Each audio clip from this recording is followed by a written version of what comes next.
Servus und herzlich willkommen zu einem neuen Video. Heute schauen wir uns die Boeing 737 von PMDG mal genauer an. Das Ganze geht am besten mit einem kurzen Flug, das heißt wir fliegen heute vom Flughafen Wien ins wunderschöne Innsbruck.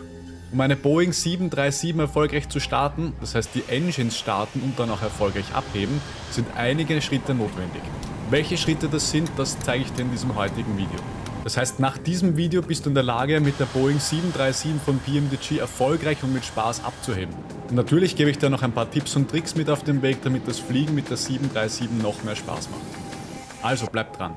Ich bin der Mario und herzlich willkommen auf meinem Kanal SimSights.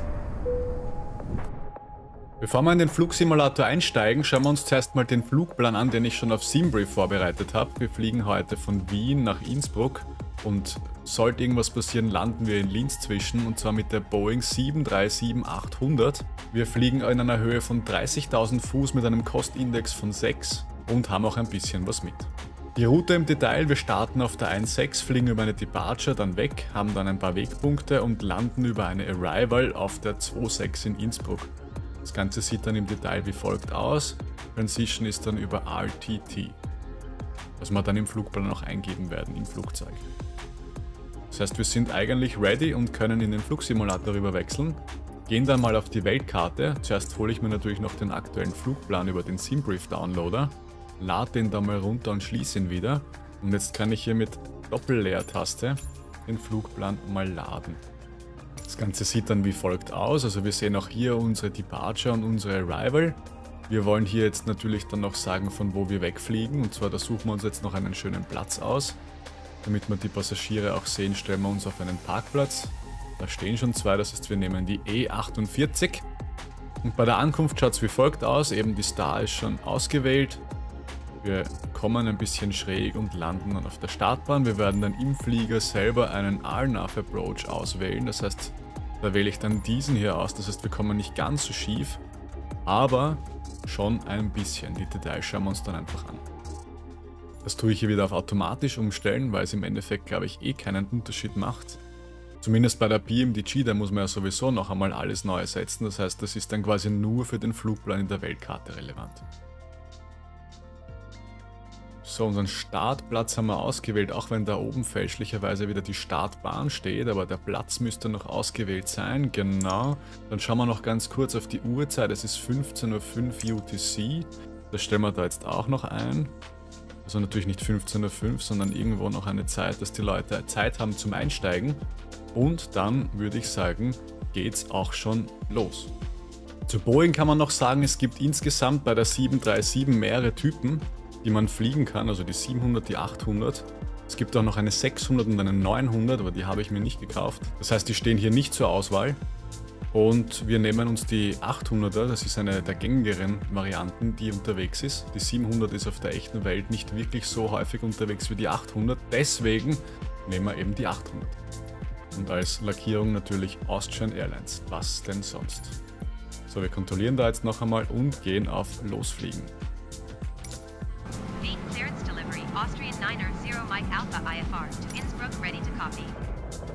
Wir haben ein Traumwetter, sehe ich gerade.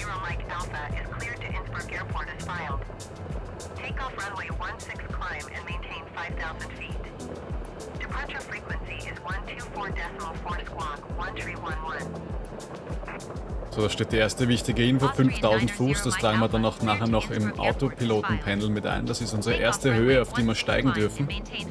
Blend das da mal aus. Ein Traumwetter, schön im Regen, das heißt, wir starten jetzt mal mit der PMDG und zwar im Overhead-Panel und bringen das Ganze mal zum Leben. Das machen wir mit der Batterie und dann schalten wir die Ground Power dazu, damit wir nicht die ganze Batterie leer saugen. So, dann stellen wir die ERSs auf NAV, das ist für das GPS ganz wichtig, und stellen die Emergency Lights auf Armed, damit unsere Passagiere auch rausfinden, sollte was sein. Wir drehen die Logo Lights an, damit man uns sieht. Das ist optional, aber das machen wir jetzt heute. Gerade bei dem schlechten Wetter sollen wir uns ganz gut sehen. Und hier tragen wir unser Cruise Altitude ein. Das heißt, das sind die 30.000. Das ist dann relevant für den Kabinendruck, damit die Kabine eben auf den Druck ausgeglichen wird. Hier eben die 30.000 von unserem Flugplan. 30.000. und dann sind wir oben im Overhead-Panel fertig. Dann im nächsten Schritt schauen wir mal ganz kurz ins EFB, ins Tablet, ins Electronic Flight Bag und aktivieren mal diese App und requesten die Data vom SimBrief. Dann kriegen wir hier unseren Flugplan auch nochmal angezeigt, können dann da quasi noch ein bisschen mit der Karte mitschauen und haben hier den SimBrief-Flugplan noch einmal als Text, wo wir dann den ganzen Fuel und so weiter aufgeteilt haben. Viel mehr werden wir da jetzt einmal nicht machen, später brauchen wir das dann noch, um die Performance auszurechnen. Dann im nächsten Schritt gehen wir mal ins FMC und klicken auf FMC und machen OS Init. Das heißt, wir geben ein, wo wir eigentlich sind. LOWW sind wir in Wien, das tragen wir da ein. Dann übernehmen wir das, damit das Ganze da unten noch einmal steht und setzen es tatsächlich als ERS-Position. Damit der Flieger auch wirklich weiß, wo wir sind. So, in dem Zuge drehe ich dann auch nochmal das Licht auf, Main Panel, dann haben wir die ganzen Schalter dann beleuchtet. Das Ganze mache ich jetzt auch noch im Pedestal. Hier auch noch auf Main. Genau, und im Overhead Panel gibt es auch noch einmal so einen Kollegen. Handle Brightness. Den schalten wir auch hoch. Weil wir haben es vielleicht heute ein bisschen finster bei dem Wetter. Dann wieder zurück ins FMC. Wir haben jetzt da unsere Position gesetzt. Das nächste ist dann, wir setzen unsere Route. Wir könnten sie jetzt eingeben. Ich möchte sie aber vom SimBrief laden. Das heißt, ich lösche diese Voreingabe wieder weg, gehe auf Flightplan Request und wähle hier SimBrief aus. Dann kriegen wir all unsere Daten, die wir auf der anderen Seite hier schon geplant haben, wieder ins Flugzeug geladen, können hier die Payload setzen, können den Fuel setzen. Das können wir auch gleich wegklären, diese Meldungen, und auch die Route selecten. Und im Hintergrund lädt er sie jetzt wirklich auch ins FMC von dem Flugzeug. Ich starte dann immer an der Stelle parallel das Boarding und das Refueling. Und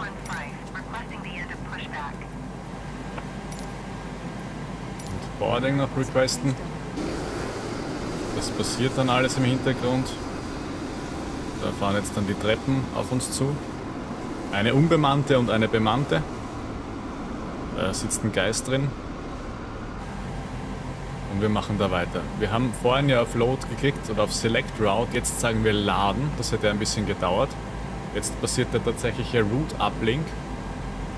Das warten wir auch noch ab. An der Stelle kann ich dann noch mein Call-Sign eingeben. OS 739. Das ist nicht Hour 73. Ich meine 738. Überschreibt das. Sag hier noch auf Activate. Und die Runway wissen wir auch schon. Das ist die 16. Die geben wir da auch gleich noch mit ein. Und wir bestätigen das Ganze mit Execute. Dann gehen wir in Perf Init. Da will er auch noch mal ein bisschen was von uns wissen, aber auch das können wir uns eben bequem vom SimBrief laden. Da sagen wir Perf Init Request. Wir wollen niemanden boarden, direkt gleich die Leute. Das dauert dann auch wieder eine Zeit, da kommt dann wieder ein neuer Load-Button, den wir dann klicken. Da ist er auch schon, wir klicken auf Load und haben da jetzt ein paar Infos. Es kann durchaus sein, und das passiert öfters, als man es eigentlich lieb hat, dass die Altitude nicht stimmt. Das heißt, da übernimmt er dann irgendwie einen anderen errechneten Wert, aber nicht das, was geplant wurde. Jetzt zufällig passt's, kann man ja ändern. Das heißt, wir gehen auf Execute und wir könnten jetzt da zum Beispiel einfach einen anderen eingeben und übernehmen. Und dann wieder executen, dann ist er gesetzt. In dem Fall passt das alles und alles ist gut. Mehr können wir noch nicht setzen. Der Rest ergibt sich dann, wenn das Flugzeug voll beladen ist. Im nächsten Schritt schauen wir uns die Departure und die Arrival an. Und ich starte noch PackX. So ein Mod nebenbei, dass wir noch Passagiere haben, die glücklich sind oder auch immer nicht. Und starte das. Damit kann man sich dann noch ein bisschen die Immersion steigern und eben man hat Passagiere mit einer Stimmung mit an Bord. Lassen wir das jetzt einfach mal passieren. Da steigen die Leute auch schon ein. Und wir wählen mal die Departure aus. Und zwar die 1.6 wäre schon selektiert, aber die Liste hier ist noch ungefiltert. Ich klicke da drauf, dann kriegen wir nur noch wenige zur Auswahl. Jetzt schauen wir noch einmal ganz kurz, wir haben die SOVI 2B. Das merke ich mal jetzt. Dann scrolle ich runter zu SOVI 2B, wähle das aus und sage hier Execute. Dann haben wir noch eine Arrival in Innsbruck.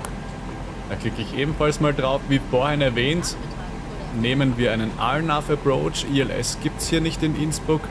Deswegen nehmen wir den RNAV 26 über Nani 2A. Das können wir dann noch einmal gegenchecken. Und über die Transition RTT. Das sieht man am Plan da ganz schön. Das ist der letzte Punkt, bevor es wirklich zum Flughafen geht. Wählen wir auch noch aus und exekuten das Ganze. Dann können wir uns in den Lakes anschauen, was wir da jetzt fabriziert haben. Normalerweise einen schönen Flugplan auch ohne Discontinuities. Schauen wir uns an, ob das stimmt. Ja, wir haben da ein paar Wegpunkte und wir sind dann eigentlich schon am Ende. Das Ganze können wir uns jetzt dann noch grafisch anschauen. Gehe dann noch einmal raus. Gehe dann hier auf Plan. Und dann können wir hier mit den Steps durchsteppen und schauen uns quasi an, wo wir hinkommen. Das schaut alles gut aus. Und das wäre dann quasi schon der Mist Approach. Korrekt. Ja, genau. Das wäre dann schon der Mist Approach. Das blaue fliegen wir nicht mehr. Jetzt können wir ein bisschen genießen, wie die Leute da ein- und aussteigen. So, der erste Bus ist ausgeladen, da steigt jetzt keiner mehr aus. Oder ein, besser gesagt. Wir warten vermutlich noch auf einen zweiten Bus. Und können parallel dann schon einmal die APU starten. Genau, wie machen wir das? Wir schalten erstmal eine Fuel Pump ein, damit wir dann auch Fuel haben bei der APU. Dann nehmen wir die Forward Fuel Pump und schalten hier einmal eins runter auf On.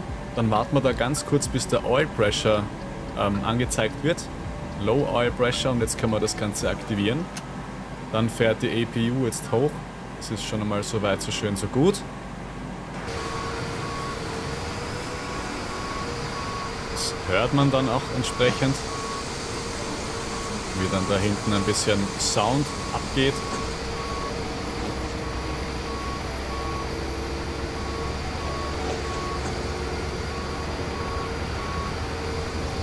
Wenn die APU dann gestartet ist, können wir uns von der Ground Power disconnecten. Das ist dieser Bodenstrom, dieses Aggregat, was wir da vorne stehen haben, was uns jetzt momentan noch mit Strom versorgt. Das sehen wir dann, wenn hier dieses blaue Licht an ist, wenn der APU Generator available wäre. Das passiert dann jetzt relativ gleich, wenn sich das hier einpendelt. Und dann schalten wir das einmal ein, Nummer 1 und Nummer 2. Die Soundkulisse verändert sich. Wir schalten dann auch noch die APU-Bleed dazu und jetzt momentan auch noch die Lüftung. Das muss man dann nachher wieder abdrehen zum Triebwerkstart für den Druck, aber das erwähne ich dann später noch einmal. Und jetzt kann man uns auch von der Ground Power da trennen. Und wenn wir wollen und lustig sind, können wir die über FS Actions, und ich gehe dann noch gescheit rein, dass du was siehst, über Ground Services dann die Ground Power releasen. Wenn du dein Flugzeug gestartet vorfindest oder nicht in einem Cold and Dark State, so wie das bei mir der Fall war, dann zeige ich da jetzt noch was. Und zwar dann müssen wir uns nämlich auch noch was anschauen. Und zwar gehen wir dann auf Menü, gehen dann auf BMDG Setup und dann auf State Panel Load oder Save. Und da gibt es halt eben ein Startup State. Es gibt verschiedene schon vorausgewählt. Ich würde dir empfehlen Cold Dark GPU. Ich habe mir da ein neues erstellt, das quasi im Endeffekt dasselbe tut, aber ich würde dir Cold Dark GPU empfehlen, damit die Ground Power schon steckt, dass man sie eben hier nicht erst requesten muss, sondern direkt im Overhead Panel nach dem Batteriestart, so wie das bei mir war, auch nutzen kann. Das ist eigentlich sehr bequem, eben das Ganze über Cold and Dark mit GPU. Das Ganze dann einmal loaden oder generell auch sagen, das ist dein Startup State. Den auswählen und beim nächsten Mal, wenn du mit dem Flugzeug quasi wo startest, findest du das genau in dem State vor. An der Stelle würde ich dann auch noch ganz kurz die Options hier durchgehen, und zwar das Equipment. Es gibt hier noch ein paar Möglichkeiten, die wir einstellen können. Ich habe im Endeffekt eigentlich alles im Standard belassen, außer ein, zwei Settings, die wir uns jetzt noch anschauen. Und zwar, wenn die Callouts nicht an sind, dann habe ich mir die auf jeden Fall aktiviert. Was es dann noch gibt, sind dann, wo haben wir das denn? Ja, da gibt es schon relativ viel, wie du siehst.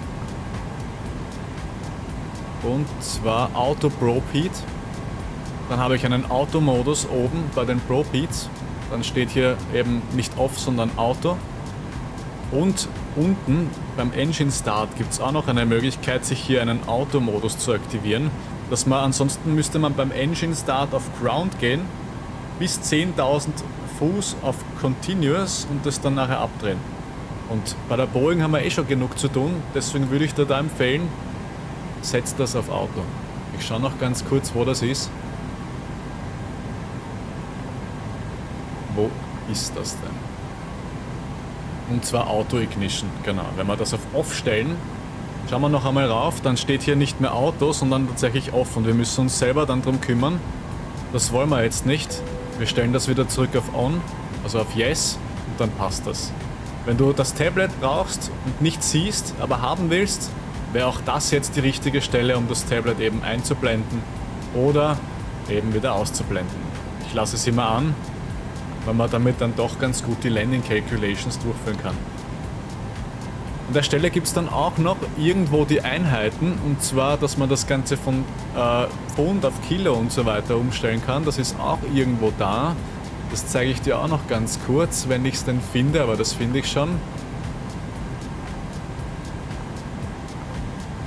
Genau, Metric Imperial Units, und da sind die Kilo ausgewählt. Das ist wichtig, damit man einfach immer vom selben spricht und nicht irgendwo Pfund angezeigt bekommt und man eigentlich dann glaubt, dass man das in Kilo oder so geladen hat. So viel mal zu dem Thema. Dann haben wir jetzt ganz gut unser Boarding überbrückt und sind da jetzt schon fertig und können eigentlich auch schon fortfahren. Was steht denn eigentlich noch an? Also grundsätzlich haben wir im FMC schon fast alles erledigt. Da können wir jetzt dann noch die finalen Gewichte eingeben, nachdem wir jetzt voll beladen sind. Und das werden wir jetzt noch machen. Und zwar gehen wir dann wieder auf Init-Ref, gehen jetzt auf die N1 Limit und haben da jetzt so ein paar Sachen, die wir eingeben müssen für unseren Takeoff. Das Ganze kann man sich über das EFB errechnen lassen. Und zwar gehen wir da auf den Homescreen und dann über das Performance Tool. Man kann das Ganze auch mittlerweile über SimBrief sich errechnen lassen. Das ist dann flugzeugunabhängig und geht bei jedem Flugzeug, also was man halt da ausgewählt hat. Ich gehe da mal auf Calculate, ich glaube das passt alles. Runway 16. Genau, Trust Setting, das passt alles. Gehen auf Calculate und schauen wir mal, was der quasi uns so geben würde an V1 143, 146, 153 und was das Tablet uns da jetzt errechnet. Also wir setzen auch da die 1.6, dann importieren wir das vom Aircraft, weil das haben wir ja wirklich drin. Dann das Wetter und gehen hier mal auf Calculate und der kommt nicht auf dasselbe, aber ungefähr hin. Also das passt schon. Ich würde dann aber die Werte hier nehmen. Beziehungsweise kann man die Epic-Wave übernehmen. Wir geben eigentlich nur ein das Flap-Setting. Wir geben ein den Runway-Slope und den Wind, wenn wir ganz genau sein wollen. Ansonsten lasst das weg, ich mache das auch noch nicht so lange. Aber es schadet nicht, genau. Und die Sail-Temp. Sail-Temp 48, das ist quasi, wir gaukeln dem Flugzeug eine Temperatur vor. Auf der Basis wird dann der Thrust ein bisschen reduziert oder derated, wie es bei der Boeing heißt. Wir sollen hier vom Rating auch Takeoff 1 nehmen, das wählen wir hier aus.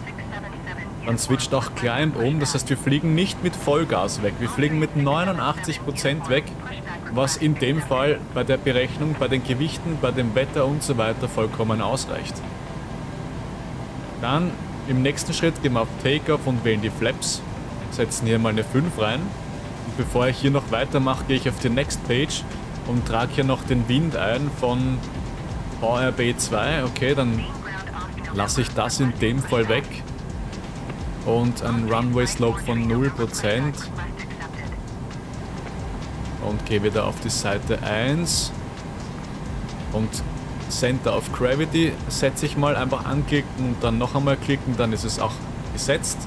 Und jetzt mit demselben Schema fahren wir bei V1 fort, bei VR und bei V2. Die einzelnen Geschwindigkeiten, was die bedeuten, das habe ich ja im Airbus-Video schon einmal erklärt. Und auch eine Info eingeblendet im Detail, dass man es nachlesen kann. Dann haben wir unser Takeoff-Data jetzt mal gesetzt und können uns eigentlich dann schon ums nächste kümmern, nämlich um erstens einmal die Rollfreigabe.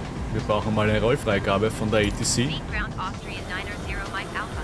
dass wir da überhaupt mal wegfliegen können.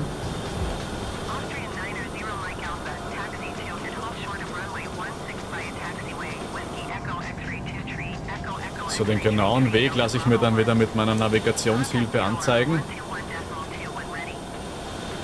Erst bestätigen wir das noch, wenn wir denn dürfen.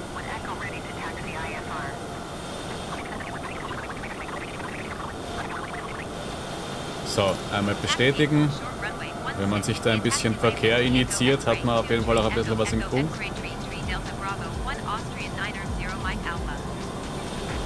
So, jetzt kann ich mir hoffentlich meine Navigationshilfe anzeigen lassen. Genau. Das habe ich mir auf eine Taste gemappt, dann weiß ich schon einmal, okay, wir müssen dorthin. Vermutlich, weil wir hier auf einem Parkplatz stehen und nicht am Gate an einer Jetway, werden wir hier kein Pushback bekommen von GSX. Was wir ja eigentlich auch nicht brauchen, weil wir können einfach vorne wegfahren. Das entspricht zwar jetzt nicht den blauen Pfeilen, aber das macht nichts, das kriegen wir hin. Das heißt, jetzt haben wir unsere Rollfreigabe. Ich setze mal den Altimeter und zwar mit B. Dann switcht das Ganze da mal rauf. Und was fehlt noch?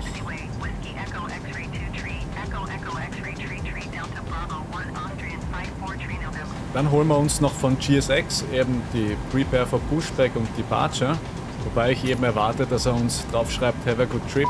Und wir nicht wirklich einen Pushback bekommen. Davor schließen wir die Türen noch. Dann möchte er, dass wir eben die Türen schließen. Da sehen wir auch schon have a good trip. Das heißt, wir kriegen keinen Pushback. Ich schließe mal die beiden Türen. Dann verabschieden sich da auch diese Treppen. Austrian hat es wie immer eilig. Wir sind immer schneller als die anderen, deswegen fahren wir da immer durch.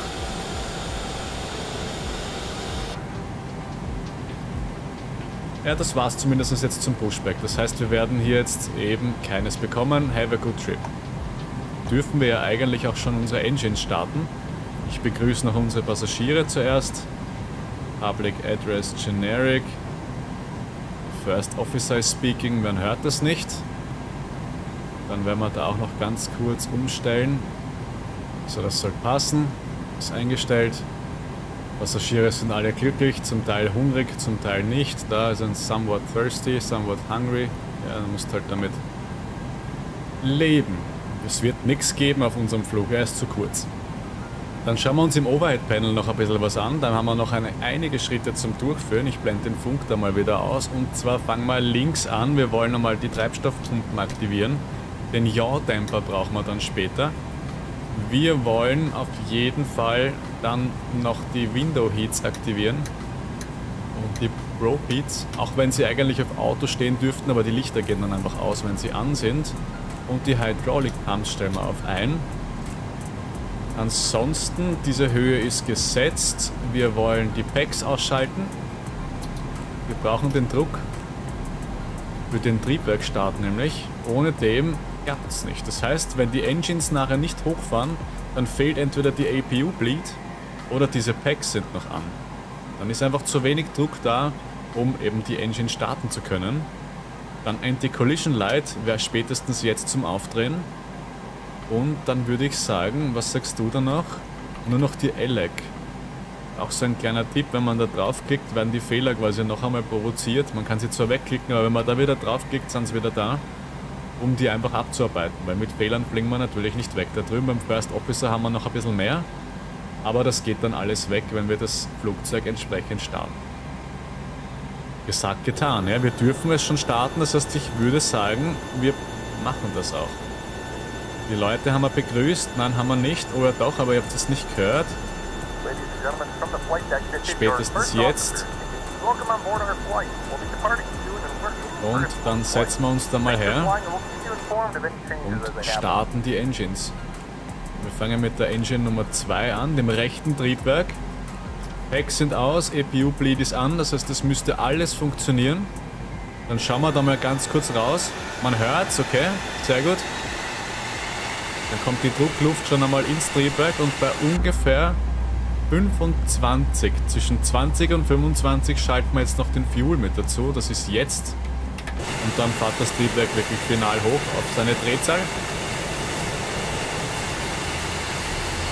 Auch das kann man hören. Das Ganze kann man auch von innen hören. Gerade auch von innen. Es hört sich von innen ziemlich geil an.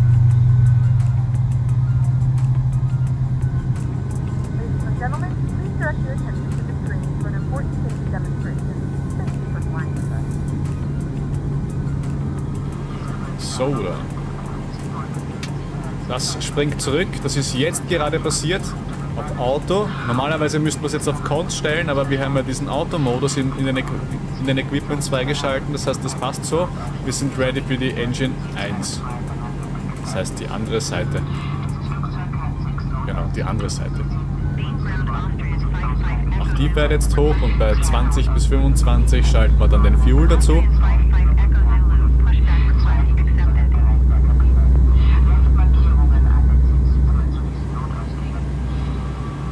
Das ist jetzt.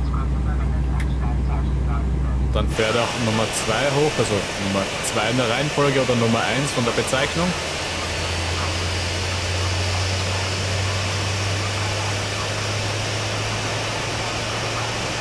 Dann, wir sehen, wir haben noch Jocks an. Eigentlich werden die auch schon vorher weggenommen. Aber die tun wir weg. Bevor wir die aber weggeben, ziehen wir die Parking Brake, weil sonst rollen wir weg. Die ist im Standard nicht gesetzt. Das heißt, ich setze die mal, gehe dann auf FS Actions wieder, das heißt Menü, FS Actions, immer derselbe Weg, Ground Services. Und hier kann man dann sagen, okay, wir wollen die Jocks weg haben. Dann sind die da jetzt auch weg und wir stehen nur mit der Bremse da. Und wir kriegen da auch noch eine Warnung, dass wir hier an einem bestimmten Wegpunkt keine 200 Knoten halten können oder erreichen können. Das merken wir uns, das heißt, irgendwann einmal später im Anflug nach Innsbruck sind wir irgendwo zu schnell. Das heißt, vielleicht die Speedbrakes deployen.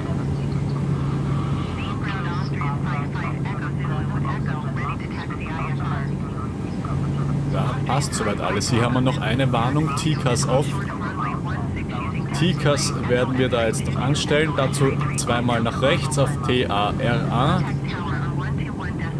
Dann ist auch diese Warnung hier weg.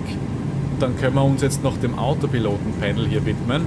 Und zwar tragen wir hier einerseits mal die Geschwindigkeit ein, das ist so V2 plus 10. Das machen wir, 140, also 150, sowas. Dann die beiden Flight Directors wollen wir uns anzeigen lassen. Das sind diese Hilfen hier. Den Autothrust armen wir. VNAV wird schon aktiviert und LNAV wird aktiviert. VNAV ist für die vertikale Navigation, also rauf und runter. LNAV ist für die laterale Navigation, also links und rechts. Damit der Autopilot nachher startklar ist. Wir haben da drüben noch was. Was haben wir da drüben noch? Ich setze mich da mal kurz rüber. Wir haben Air Condition noch an. Ja, ist eh klar. Die Engines laufen. Da gehe ich jetzt wieder auf... Gehe ich jetzt wieder so. Die Engines natürlich laufen und die Packs nicht an. Das heißt, wenn wir die Packs jetzt nach dem Engine Start wieder aktivieren, ist auch diese Fehlermeldung dann weg. Dann noch ein ganz wichtiger Tipp. Die FPS, wenn du im GSX aktiviert hast, dass die Passagiere sichtbar sind, dann sitzen die auch tatsächlich da. Aber das kostet Performance. Das kann man auch deaktivieren. Zumindest für jetzt. Das machen wir. Und zwar ist das an diesen Schalter hier gekoppelt. Time Only. Wenn ich den jetzt auf On stelle und ich jetzt noch einmal durch die Tür da durchgehe, sitzt keiner mehr. Dann ist die Kabine leer. Aber wir haben auch 10 FPS mehr. Also da oben stehen jetzt 66. Ich schalte das wieder ein. 55. Aber man merkt es. Es ist nicht wenig. Ich schalte es wieder ein und dann geht das wieder hoch. Und die Seatbelt Signs natürlich, die werden jetzt auch aktiviert, weil jetzt soll keiner mehr aufstehen. Dann haben wir da jetzt alles. Lass mich noch einmal schauen. Genau, wir haben da alles. Da ist kein Fehler mehr, alles gut. Wenn man da draufklickt, haben wir immer noch Air Condition. Warum haben wir immer noch Air Condition? Ja, die APU läuft ja noch. Das heißt, die können wir jetzt natürlich dann auch noch abdrehen, aber wichtig, wir haben die Generators noch nicht angemacht. Die sind dann noch auf Off, das heißt, wir haben jetzt Strom über die Triebwerke, wir brauchen die APU nicht mehr, so wie wir es vorhin bei der Ground Power gemacht haben. Also schalten wir die mal auf ein, dann klackert sie auch noch mal ganz kurz, weil hier der Switch passiert, das merkt beim echten Flieger dann auch. Und hier schalten wir auf Gen 1 und dann sehen wir, da liegt Strom an. Und die APU brauchen wir jetzt nicht mehr, die können wir jetzt abdrehen. Und verschwindet auch diese Dual-Bleed-Meldung. Und ich traue mich wetten, jetzt ist auch oben die Air Condition in Ordnung. Genau. Das heißt, wenn wir da jetzt Fehler provozieren, kommt keiner mehr. Einfach weil wir ja jetzt komplett safe konfiguriert sind. Da stelle ich auch wieder auf die Map zurück. der Range passt das. Beim Co-Piloten werde ich die Range ein bisschen größer setzen, dass man einfach sieht, wo es hingeht. Das mache ich ganz gern. Und dann würde ich sagen, sind wir jetzt wirklich ready. Ich löse die Parking Brake. Und Flaps werden gesetzt. Wir haben vorhin eine Flaps 5 eingegeben. Das heißt, die Flaps werden wir jetzt auch setzen auf Flaps 5. Das Ganze kann man sich dann natürlich auch hier anschauen. Die fahren da jetzt runter. In der typischen Takeoff-Konfiguration, Flaps 5. Und wir können parallel dann die Parkbremse haben wir ja schon gelöst, ein bisschen Schub geben. By the way, ich bin mit dem offiziellen Thrustmaster Pack unterwegs für die Boeing. Das heißt, ich habe da einen schönen Boeing-Yoke, mit dem man richtig geil fliegen kann und auch noch den Throttle-Quadranten, den passenden dazu. Und weil hier an dem Yoke keine Achse zum das Rudderpedal ist, habe ich natürlich auch ein Rudderpedal, wir zwangsweise zulegen müssen. Mit dem fahren wir da jetzt mal ein bisschen nach rechts.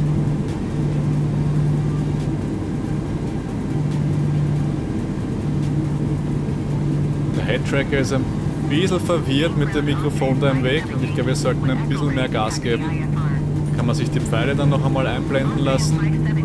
Vor und dann links, perfekt. Wieso geht denn da nichts weiter?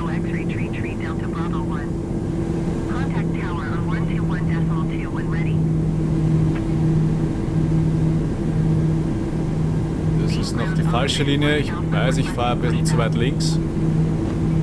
Hier fahren wir dann auf der gelben Linie um die Kurve.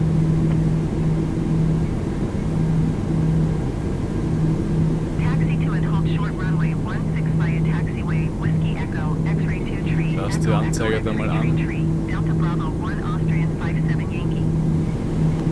Und dann taxien wir da einfach mal ein bisschen vorbei. Einmal nach rechts.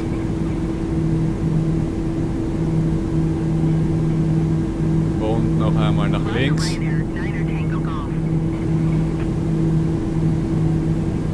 Und dann reihen wir uns da hinter diesem Lauda bzw. Ryanair Flieger mal ein. Den Schub da mal zurück. Bremse ein bisschen ab. Und wie immer, es ist so typisch habe ich die Taxi Lights vergessen. Bevor wir taxien, wichtig, Taxi Light aktivieren.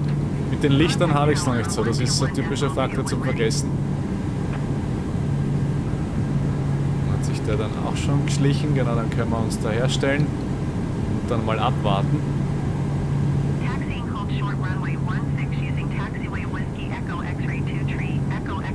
Da bleiben wir dann auch einmal so entsprechend stehen. Ich setze dann auf die Park Brake. Was sagt die ATC? Die ATC sagt, wir haben Verkehr. Airbus on the runway. Line up and wait, was so viel heißt, wie wir dürfen passieren. Ich setze jetzt doch rechtzeitig die Landing Lights und Strobe Lights. Das ist wichtig, dass wir sehen werden, wenn wir da jetzt in den gefährlichen Bereich fahren, nämlich auf die Runway, und dann gebe ich ein bisschen Schub. Ein bisschen mehr Schub.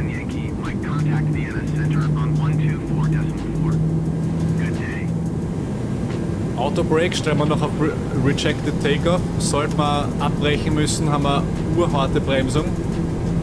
Das ist jetzt dann quasi gesetzt. In der Regel brechen wir nicht ab, wir heben da jetzt ab, eh klar.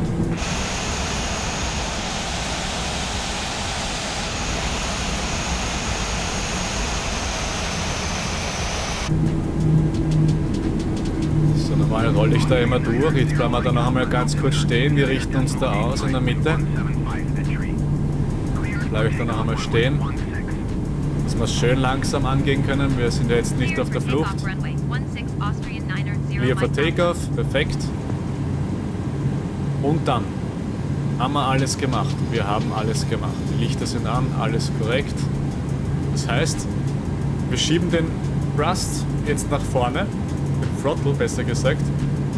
Eigentlich drückt man dann diese Buttons da, das sind die Toga-Switches, damit die Engines tatsächlich auf Takeoff am Schub gehen. Das ist ja ein bisschen umständlich, wir schauen ja nach vorne. Deswegen gibt es dann einen Trick mit dieser Schraube hier, das ist ein Klickspot. Wenn man den dann klickt, ist es wie, als würde man unten mit der Maus hinklicken. Dann spart man sich das Runterschauen und man kann sich auf das Wichtige, nämlich auf den Takeoff konzentrieren. Und dann würde ich sagen, wir sind soweit. Ich löse die Bremsen. Ich war ein bisschen vor mit dem Thrust. Bei ungefähr 40 lassen wir das einmal einpendeln. Dann sind die Triebwerke mal alle auf 40%. Wenn es bis dahin geklappt hat, wird es auch weiter klappen. Und in der Regel dauert das auch ein bisschen. Und wenn die dann auf 40 sind, kann man Vollgas geben. Toga, der Schrauber ist geklickt und man sieht auch hier, N1 ist aktiv und Toga ist aktiv. Wenn man den Schrauben da nicht geklickt, wird das da jetzt nicht stehen. So, und jetzt auf der Centerline bleiben. Wir rollen da noch ein bisschen bis zu V1. Bei VR rotieren wir dann. Da kommt uns einer entgegen. Alles gut gegangen und wir rotieren. Zieh den Yoke nach hinten. Langsam aber doch. Und wir heben ab. Positive rate, Gear up. Gear is going up. Wir steigen nicht zu steil, das ist also bei 10, 15 Grad. Ist ganz gut.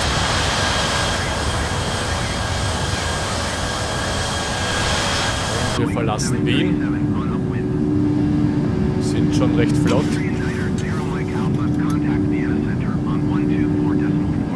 Schon die Maschine hat richtig Power. Wir steigen da jetzt schon mit 5000 Fuß. Das ist ein bisschen hart. Das heißt, ich drücke da jetzt den Yoke ein bisschen nach vorn.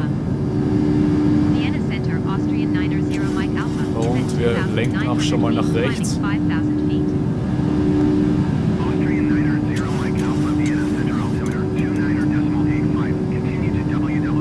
So, das schaut jetzt ganz gut aus. Angenehme Steigrate. Knappe 2000 ist angenehmer als die 5000, vor allem für die Passagiere, die hinten drin sitzen. Wir lenken noch ein bisschen weiter.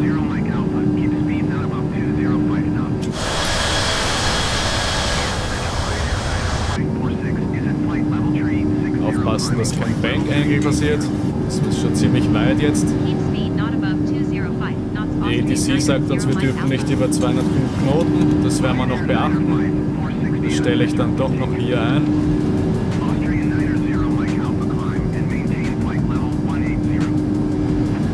180 machen wir.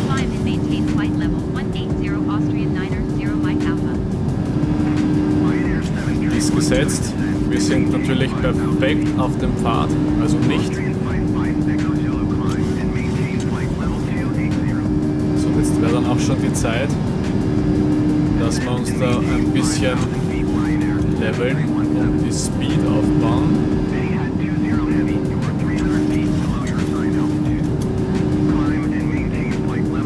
Nein, wir dürfen noch nicht schneller als 205 fliegen. Aber dann, die Flaps würde ich gern loswerden. Die könnte man schon bis 1 hochfahren, das mache ich jetzt. 5 braucht man immer.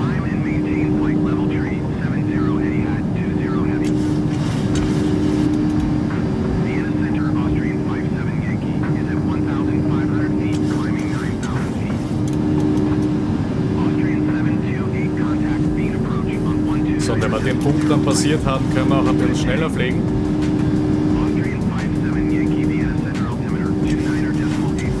Wir sehen auch nicht, wo es hingeht. Wir fliegen da direkt ins schöne Wetter.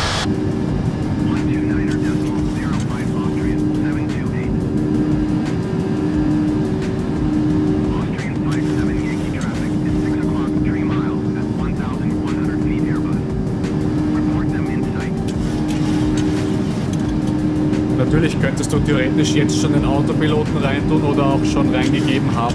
Das musst du nicht von Hand fliegen. Ich flieg's halt von Hand, weil es Spaß macht. Bis zum gewissen Punkt und dann gehen wir in den Autocruise-Modus. So, die Flaps gehen ab. Wir sind schnell genug. Lenkt da wieder mal vorsichtig nach rechts.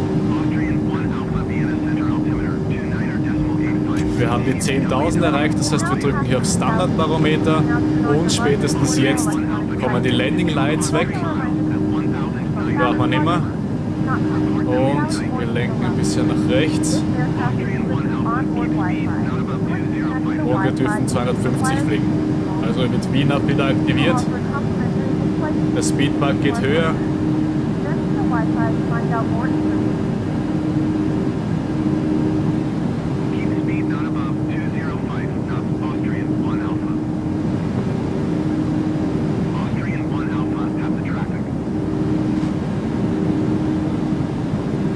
Man kann sich hier noch das Terrain anzeigen lassen. Das hätte vorher mehr Sinn gemacht als jetzt. Ich habe es nie an, weil ich sehe es ja vorne eh auch. Wenn es Terrain gibt, dann sieht man das, genau. So, und ich gehe jetzt mal auf den Autopilot.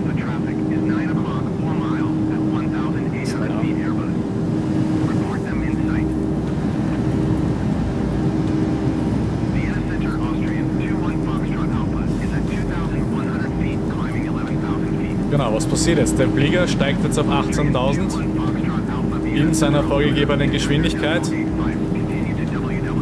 Und wir sehen auch hier am Plan, wenn wir da ein bisschen die Range ändern, da ist unser Top of Climb.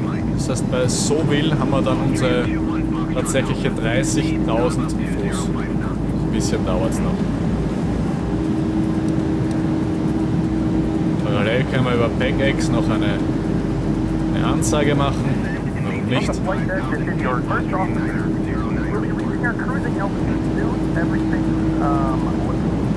Up here in the cockpit. Just let your cabin crew know if there's anything to just wait a little bit for you.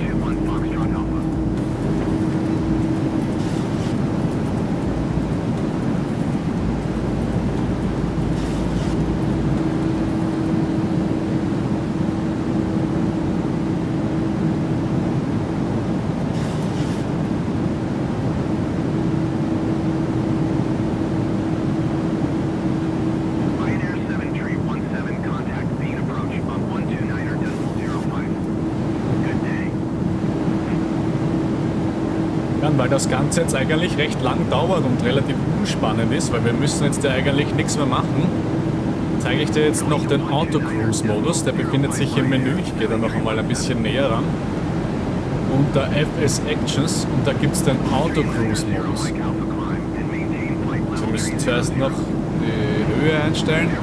Wir dürfen schon komplett rauf. Sehr gut.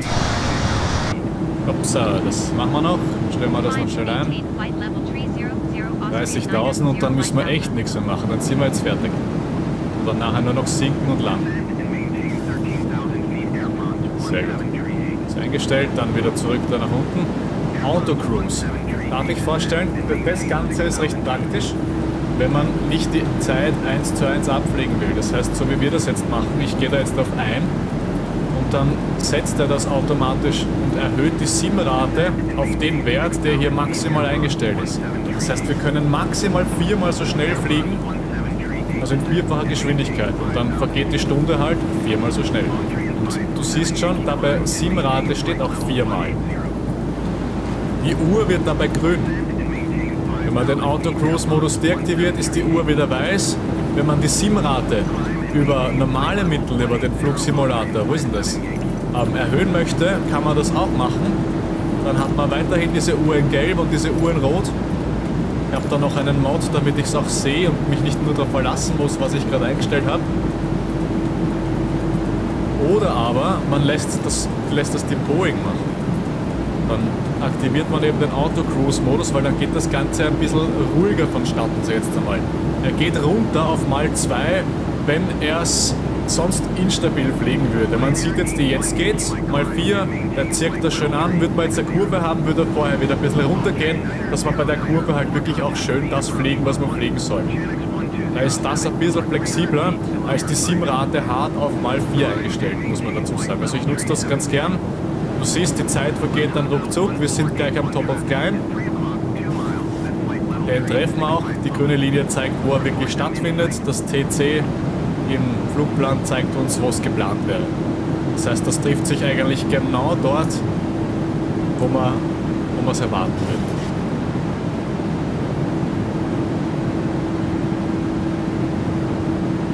sind da jetzt auch gleich auf 30.000, wir hören's. Und ab da macht es jetzt noch mehr Sinn, mit dem ganzen, mit Autocruise zu fliegen. Du siehst, da ist jetzt mal 1 eingestellt, weil wir jetzt einfach uns ausleveln. Das würde er mit mal 4 würde er garantiert drüber schießen, deswegen geht er automatisch auf mal 1 zurück. Geht auf die 30.000 und vermutlich, wenn wir dann wieder geradeaus fliegen, also ohne VS, ohne Vertical Speed, werden wir gleich wieder sehen, dass er es erhöht.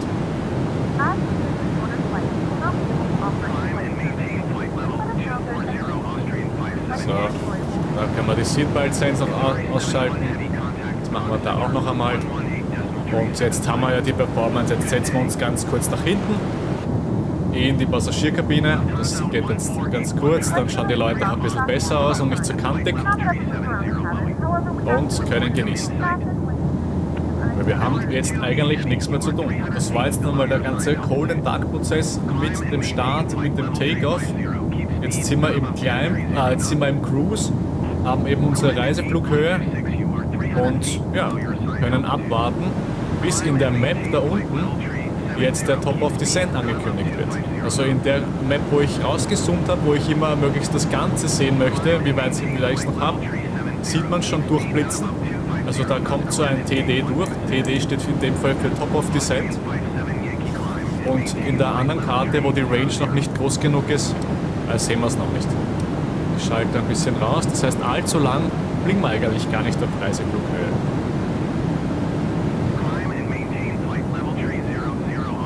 Das Ganze werde ich jetzt dann noch bequem überspringen. Wir sehen uns dann gleich im Video wieder, wenn wir kurz vor dem Top of Descent sind.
Da sind wir jetzt wieder, kurz vor dem Top of Descent. Also ganz wenig haben wir noch, das heißt, ich erwarte jetzt, dass uns die ATC möglichst gleich descenden lässt. Wenn nicht, dann machen wir das in dem Fall einfach, weil in Innsbruck ist es ein bisschen gefährlich. Ich möchte nicht zu hoch oder zu schnell ankommen. Perfekt, genau, rechtzeitig. 220, auf geht's. 220, ich gehe einmal auf Flight Level Change. Stellst dann eigentlich wieder zurück auf VNAV, dass er dann möglichst diesen Pfad, den er weiß, dass es gibt, den VNAV Path, auch einhält. Dass man nicht zu weit, zu schnell sinken, wie auch immer. Ich verlasse mich da auf den Computer. Jetzt, weil wir wieder sinken, hat sich die Auto Time Compression wieder auf einmal zurückgestellt, weil wir sonst wahrscheinlich zu steil sinken würden.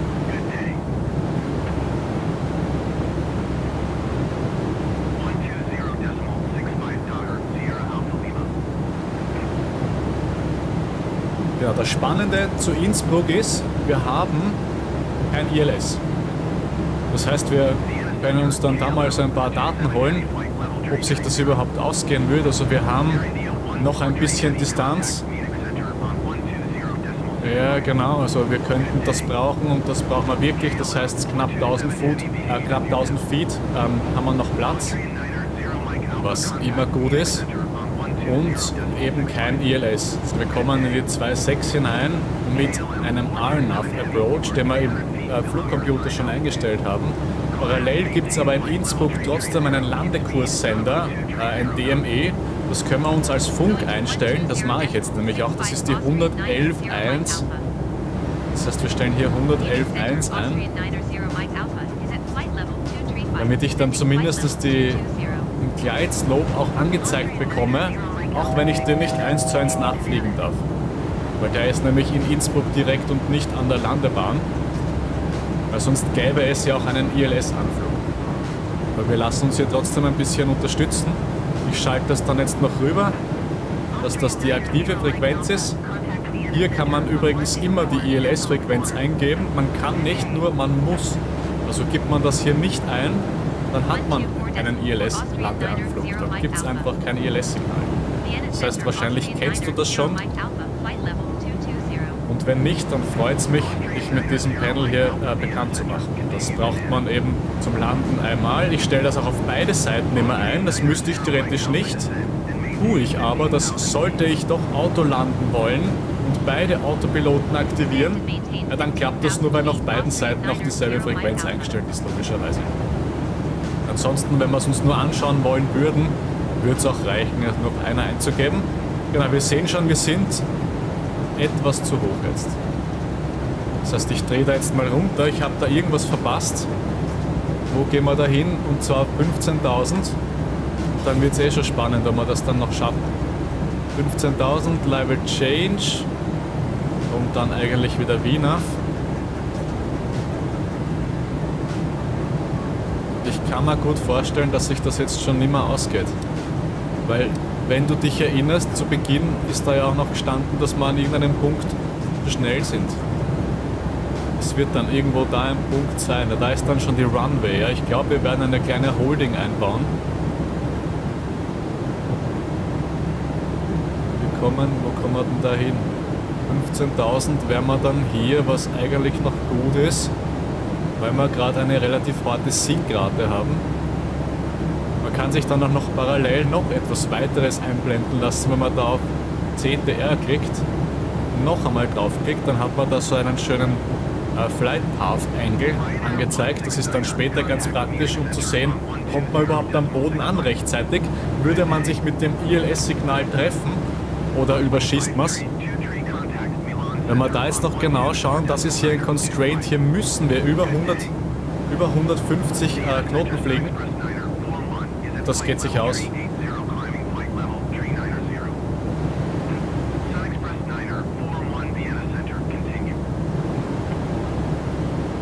Da kommt dann auch schon der Punkt, wo wir dann deceleraten, also langsamer werden.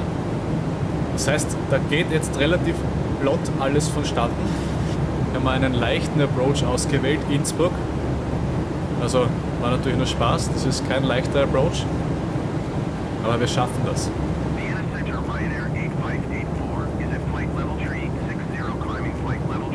Man sieht jetzt auch schon da, ja, dass das da unten ist dann unser Landepfad. Wir sind noch nicht so ganz on track. So, Achtung, der sagt uns hier schon wieder eine neue Höhe. 9.500 Fuß. Drehe ich jetzt gleich ein, bevor sich da wieder entscheidet, aufhören zu sinken. Genau. Geht's einfach weiter.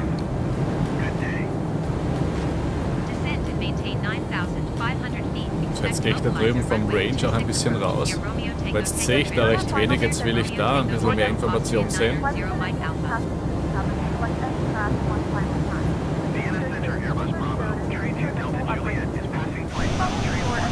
Was man halt schon sagen muss, in Innsbruck zu landen ist saugeil.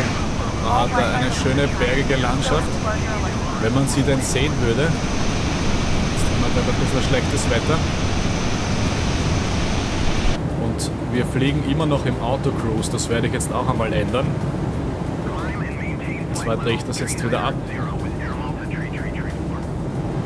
Dass wir genug Zeit haben, uns auf den Landeanflug zu konzentrieren.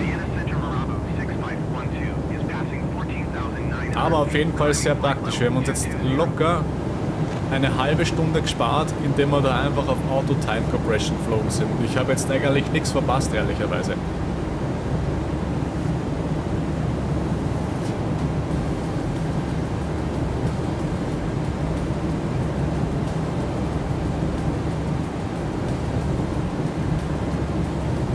So vom Weg, da schlängeln wir uns dann quasi so ein bisschen durch und irgendwo da hinten ist dann die Runway, wo wir dann hoffentlich ankommen werden. Jetzt decelerated das Flugzeug gerade ein bisschen, deswegen haben wir relativ niedrige Vertical Speed, weswegen wir hier quasi vom Landepfad gerade relativ krass überschießen, und ich würde die Zeit oder die Gelegenheit auch nutzen, mal die Speed Brakes anzulegen.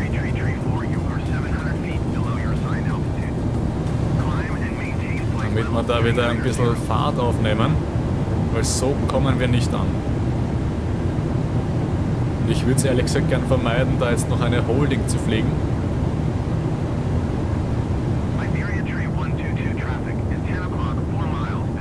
Jetzt schaut die Sache da schon wieder etwas besser aus. Lieber so und ein Stückchen geradeaus fliegen, als wir zu hoch, zu schnell kommen. Ja, das war jetzt sehr zweideutig.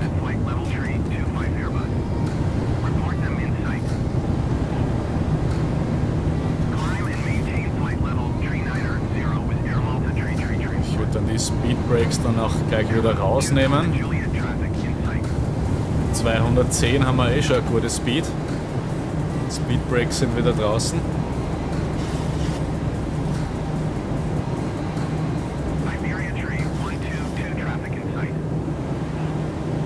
Ja, vom Gefühl her sind wir immer noch etwas sehr hoch. Ja? Das taugt man nicht. Ich glaube, ich tue die Speed Brakes jetzt noch einmal rein und setze eben da mal ein bisschen einen steileren Landepfad. Und zwar Vertical Speed von 2000. Das soll er da jetzt einmal reinfliegen.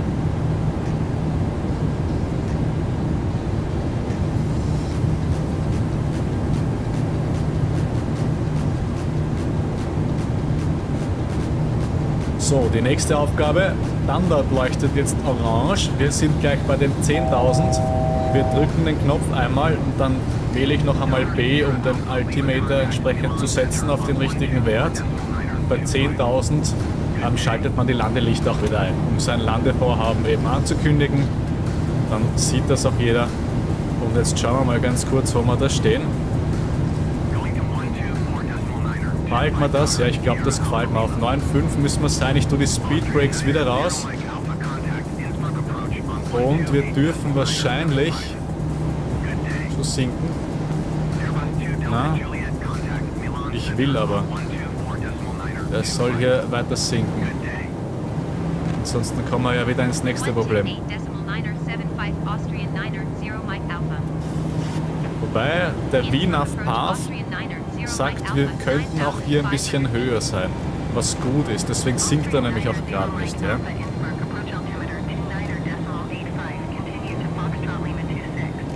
Da sieht man dann auch schon die Runway blitzen. Das heißt, da werden wir uns jetzt quasi ein bisschen reinschlängeln oder reinfliegen lassen. 8700, genau, 6500 sind gesetzt. Ich weiche absichtlich ab. Ich will nicht dann wieder, dass er sich stabilisiert und nicht weiter sinkt. Er soll uns jetzt quasi mal runterbringen. Die ATC wird schon nachgeben, hoffentlich.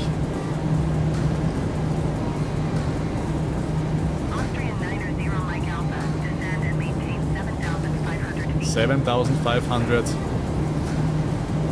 Das ist auf jeden Fall das, was wir sehen wollen. Dass sich das ausgeht. Dass wir da, ja das nicht, aber dass wir da quasi schön gerade runterkommen mit dem Landepfad. Theoretisch sollte man dann, wenn wir nah genug sind, auch dann uns irgendwann das ILS mal reindrehen können.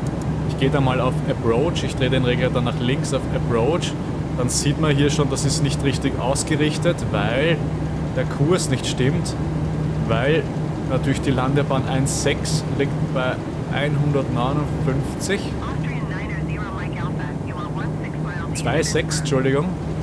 259, denken wir schon, das geht sich gerade nicht aus. Das kommt hin, das ist auch ungefähr diese Schräglage, die wir da haben. Und da sieht man das ILS.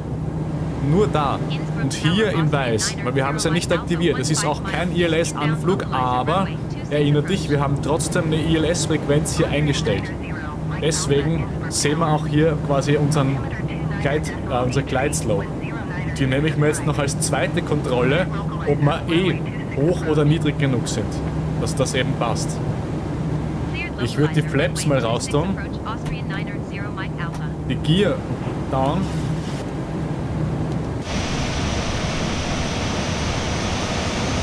Weil das auch noch einmal schön bremst. Wir werden da schon ein bisschen zu schnell vom Gefühl her. Ich hau die Speed Brakes wieder raus. Wir wollen ja sicher ankommen. Und die Flaps auch schon eine Stufe weiter. Dann kommen da diese Barbers Poles auch wieder ein bisschen weiter runter. Das geht sich noch aus, genau. Die Höhe senken wir auf 3000. Sonst wird er da ja bei 5000 wieder aufhören zu sinken. Auch das wollen wir auf jeden Fall unterbinden. Und jetzt werden wir langsamer. Wir halten die Glide Slope im Auge, wir halten unseren VNAV Path im Auge, den wir jetzt quasi schon ein bisschen missachten, ehrlicherweise. Und ich drehe mir hier wieder ein bisschen die VS in die Höhe, dass wir wieder ein bisschen runterkommen. Und Flaps full.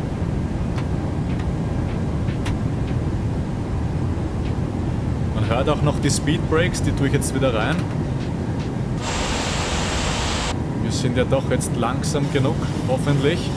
Da drehe ich 140 ein, unsere Approach Speed.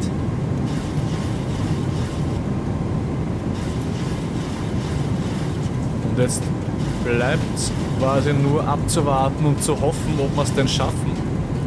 Da gehe ich noch auf die Legs. Aber wir haben eigentlich eh nur noch einen Wegpunkt und dann kommt die Runway.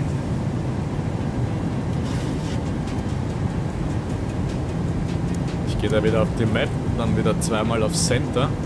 Wir sehen auch schon, hier ist die Anzeige vom Terrain dann nicht mehr so schön, weil wir haben Terrain vor uns, den wir besser nicht hitten. So, wir sinken jetzt unter der Glide Slope, das heißt, ich gehe da wieder ein bisschen nach oben.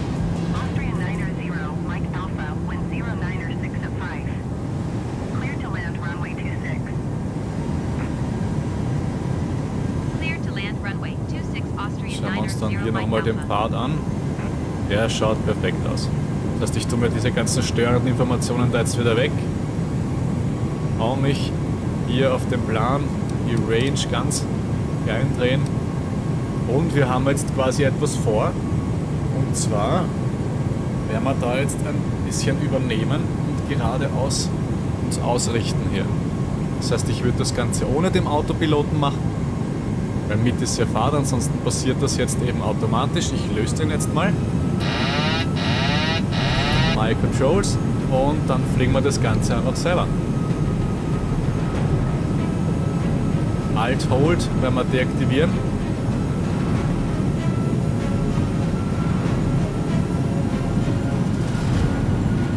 Und dann schauen wir, ob wir gut ankommen. Glide Slope rückt runter. Sehr gut, wir schauen, dass wir da auch dranbleiben. Wir haben 2 weiße und 2 rote. Nein, wir haben 3 weiße, das heißt, wir sind etwas zu hoch. Wir wollen 2 weiße und 2 rote haben, weil das heißt, es passt.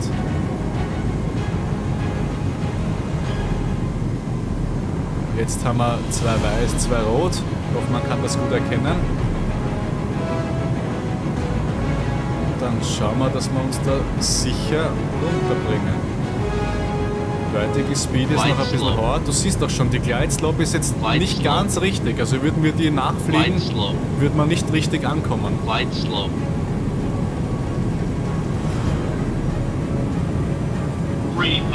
gilt jetzt wirklich nur das Papi Light. Ja, chill mal. Wir haben jetzt 3 rote, das heißt, wir sind zu niedrig.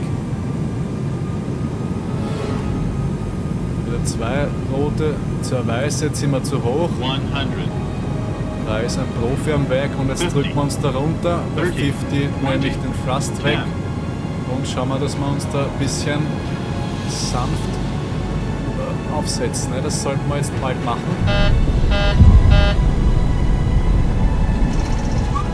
Und Reverse. Ich steige Vollgas in die Bremsen. Weil wir haben da ein Flugzeug stehen. Da will ich jetzt nicht reinfahren. Das geht sich aus. Genau. Also perfekt. Und wenn da jetzt keiner stehen wird, dann könnte man da auch sauber umdrehen. Wir sind ja nicht lebensmüde, wir drehen da jetzt einfach auf der Wiesn um.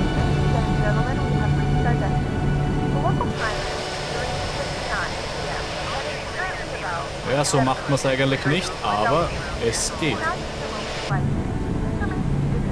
Bevor wir da mit einem anderen Flieger crashen, machen wir das so, die Terrain-Anzeige nervt mich da jetzt ein bisschen. Ich tue die da mal weg. Und dann fahren wir auf der schönen Wiese da ein Stückchen vor. Da seien wir jetzt natürlich nicht böse, dass ich da in der Wiese fahre. Flaps tue ich mal wieder zurück.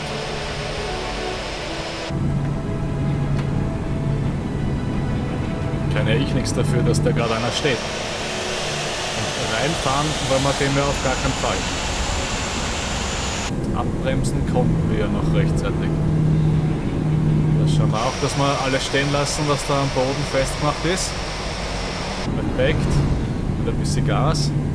Und dann sind wir auch schon eigentlich runter von der Runway. Jetzt wirklich. Das heißt, Zeitpunkt, die Landing Lights zu deaktivieren und die Strobe Lights zu deaktivieren und natürlich das Taxi Light muss wieder an sein, weil wir machen jetzt ja wieder ein Taxi. Parallel dazu holen wir uns dann von der ATC, rollen zum Gate, den Thrust rausnehmen, dass wir da nicht viel Schub haben. Gate 3, dann nehme ich mir parallel noch GSX. Gate 3. Show me the spot and activate, das ist nicht weit. Wir wählen noch einen Operator aus. Und weil es so leibernd ist, lassen wir uns auch noch einen Follow Me requesten. Der düst da jetzt da vorne weg und schießt zu uns und bringt uns dann quasi auf ganz lässig zu unserem Gate, zum Gate 3. Dann muss ich quasi nicht einmal wissen, wo ich hin muss. Ich könnte mir natürlich auch wieder meine blauen Pfeilchen anzeigen lassen. Braucht man nicht. Wir haben da jetzt einen netten Follow-Me-Fahrer.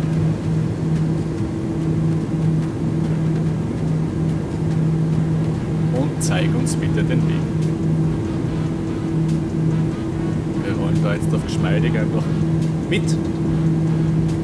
Wenn wir dann nah genug kommen, fährt er auch wieder weiter. Genau. Wir dürfen halt nicht zu nahe kommen, weil sonst schleicht er sich.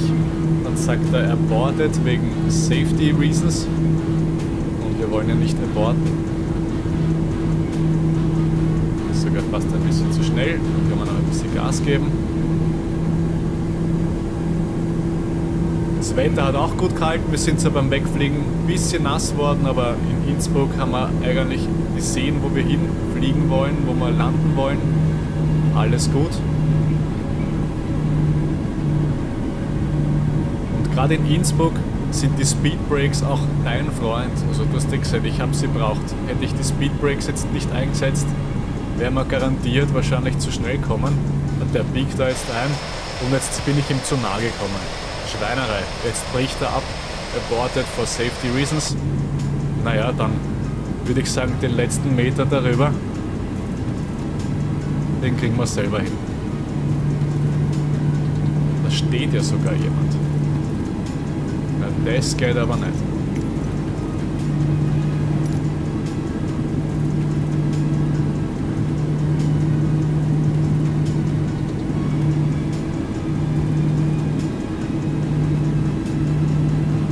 Wenn wir da auf Reset gehen, ist er weg.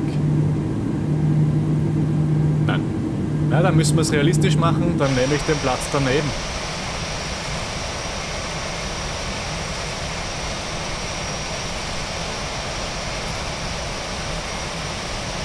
Das ist halt jetzt ein bisschen blöd, muss ich sagen. Change Facility. Steht da auch einer? Read is parking from AI. Macht auch nichts.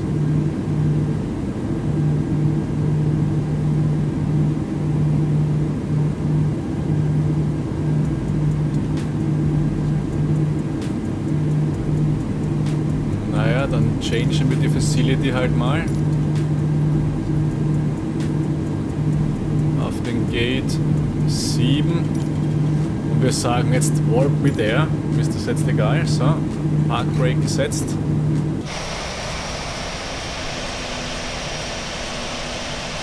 Ja, da hätte man nur noch ein Stückchen weiterfahren müssen, ist auch okay. Gut, und eigentlich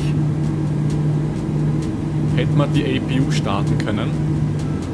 Das schenke ich mir meistens immer. Wenn man es realistisch spielt, dann dreht man die APU auf, sobald man quasi die Runway verlassen hat, damit wir dann nachher, wenn wir unsere Engines runterfahren, auch noch weiterhin an Strom haben und kein Verrückter da vorne bei laufenden Engines das Bodenaggregat anstecken muss.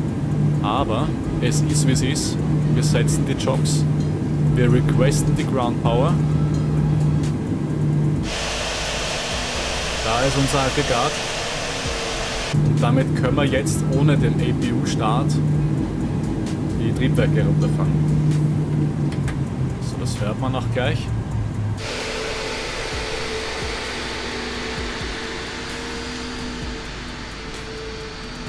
Und spätestens jetzt ein herzliches Willkommen in Innsbruck. Das ist ja wirklich wunderschön hier. Es zahlt sich schon aus, hier zu landen. Da ist jetzt relativ ruhig. Genau, warum ist es ruhig? Ja, weil man die Ground Power vielleicht auch noch aktivieren sollte. Ich bin echt ein Koffer. Das ist ja ärgerlich. Naja, du siehst, auch das macht nichts, dann schaltet man es halt im Nachhinein wieder ein. Dann sind wir jetzt ganz kurz im Finstern gesessen. Ganz kurz. Verzeih mir das bitte. Aber wichtig, APU laufen haben und die Generatoren wieder einschalten. Oder die Ground Power dann auch nicht nur anstecken und quasi hier requesten, sondern auch tatsächlich verwenden. Hier auf On. Das ist wichtig. Ja, und dann können wir eigentlich sagen, okay, Seatbelts sind nicht mehr gefastet.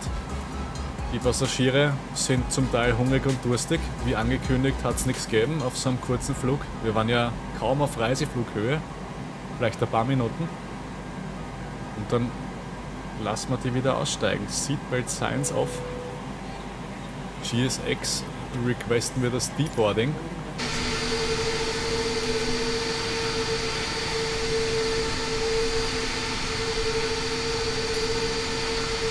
Dann spawnen auch noch diese ganzen Gefährte hier. Und wir werden wieder ausgeräumt. Ich sehe auch noch, wir haben unser Taxi Light noch an. Das kann man jetzt auch spätestens jetzt abdrehen. Anti-Collision Light kann man auch abdrehen, weil wir stehen jetzt. Das Position Light kann man entweder auf Steady lassen, nicht Steady und Strobe, das gilt nur beim Flug und bei der Runway. Und das Logo Light lassen wir noch an. Das soll ja jeder wissen, dass wir Austrian Airlines sind. Da kommen jetzt auch wieder zwei so Treppenfahrzeuge. Dann kann man eigentlich auch schon sagen, okay, wir lassen hier die Leute aussteigen. Und ich glaube, das Door-Handling beim Öffnen geht automatisch, das macht GSX. Warten wir es einfach kurz ab. Wenn das von uns verlangt, genau, man sieht es jetzt eh. Also das Aufmachen geht, das Schließen müssen wir selber. Und wenn wir jetzt wieder unsere Passagiere sehen wollen, wir stehen jetzt richtig, dann stellen wir den KM-Only wieder auf Off. Neben dem fasten Seatbelt und dann können wir da jetzt hergehen und sagen, unsere guten Leute werden da jetzt verabschiedet.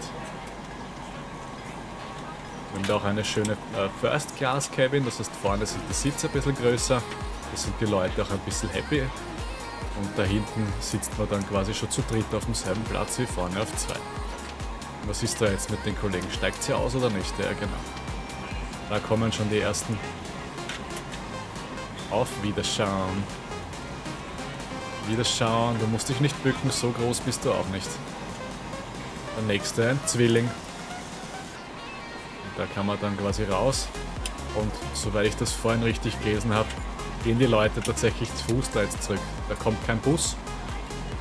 Das passiert jetzt einfach zu Fuß. Genau.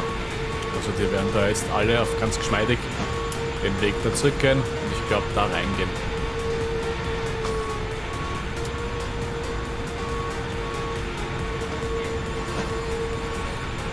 Damit haben wir eigentlich im heutigen Flug schon wieder alles gehabt. Du weißt jetzt, wie man die Boeing 737 von BMDG sicher mit Spaß und einigen Klicks, doch einigen Klicks mehr als im Airbus, startet und damit abhebt und auch sicher wieder wo landet. Speedbrakes sind unser Freund, also wir nutzen die, wenn wir sie brauchen. Lieber langsamer sein, als wir irgendwo zu schnell und dann ein Go-Around machen müssen oder so in die Richtung. Also die haben wir heute tatsächlich gebraucht.